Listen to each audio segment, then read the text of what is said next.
Hello friends, welcome to my channel. In this video I am going to discuss the restoration period.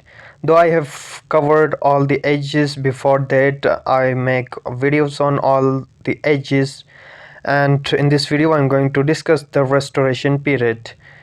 This is the period which came after Elizabethan age, and it's a sub-age in neoclassical age. So I better discuss it separately, and there I will also discuss neoclassical age in a separate video. So let's discuss the restoration period. And it starts from 1660 and it lasts for 1688. So let's see the background of this age, why it's called restoration. This age is called restoration because the name indicates that restored. So monarchy in England was restored.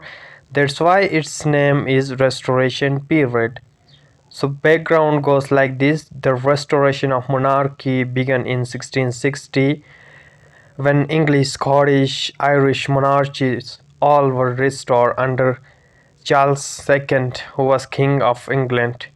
So this term restoration may apply both to actual event by which the monarchy was restored. So let's discuss some historical context of this age, how and when the monarchy restored. So and before Charles II there was king known as Charles I. So when Charles I became king, one of the most turbulent period of English history started there because there was fight between the parliament and monarchy, and a civil war broke out in England. In 1649, then execution of Charles I brought England to a republican experience because the Charles I was executed or killed by a parliamentarian known as Oliver Cromwell.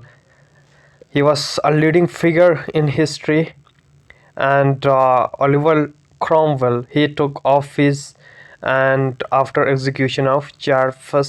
So now the rule goes under parliament, not monarchy.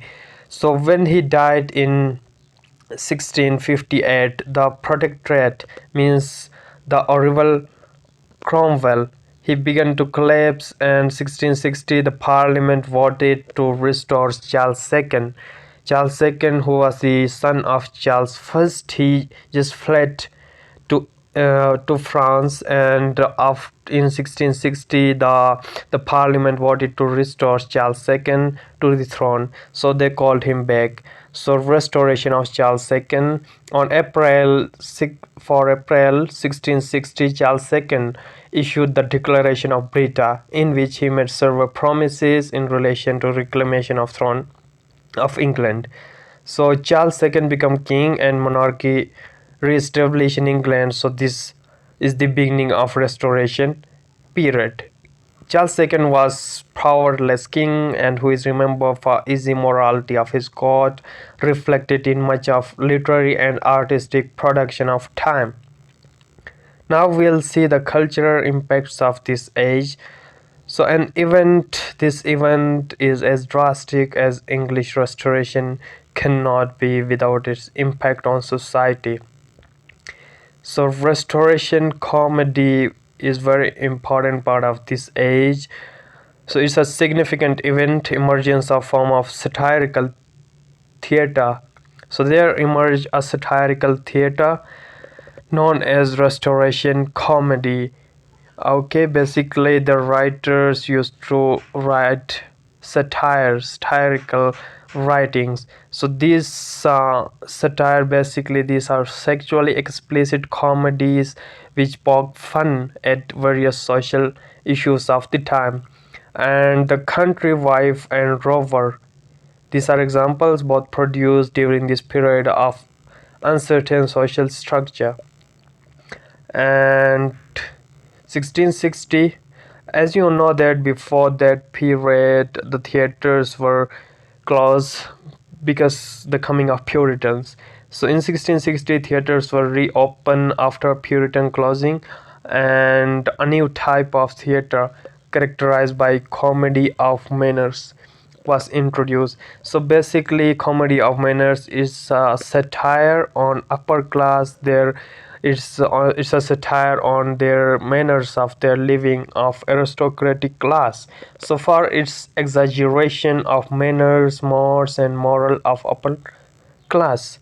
Restoration comedy was strongly influenced by introduction of the first professional actresses.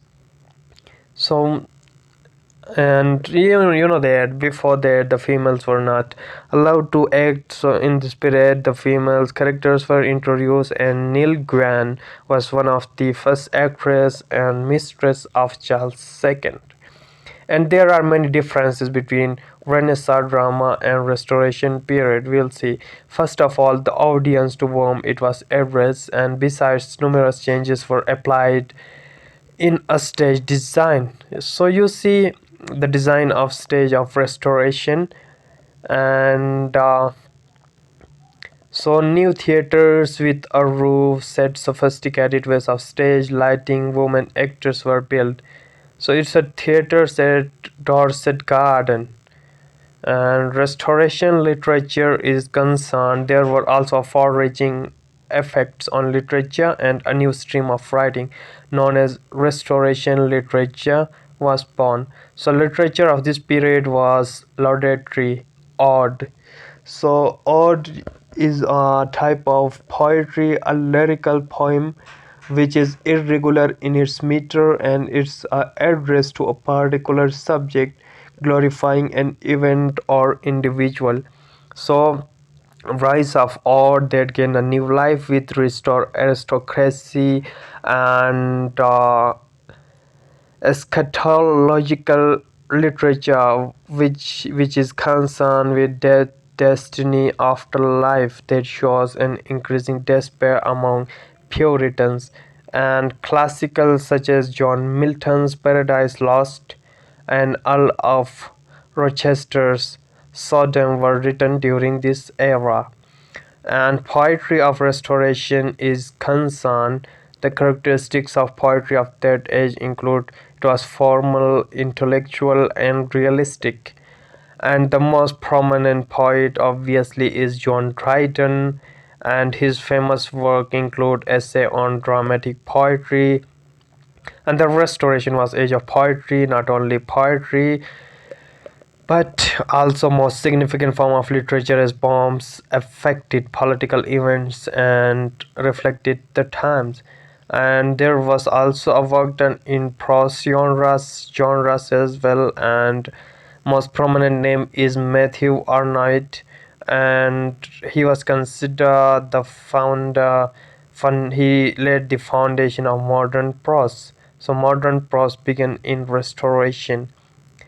So prose in Restoration is dominated by Christian religious writing, and also saw the beginning of two genres that would dominate later periods: fiction, journalism. End of Restoration. There are several opinions on when Restoration actually ended. Some people term only the event of returning of Charles II as Restoration, and others maintain that the entire regime was Restoration. Others believe that Restoration applies to period from Charles II ascension to the throne to fall of James II in 1688. So that's all about Restoration. Hope you understand. The notes are in the description. Thank you for watching.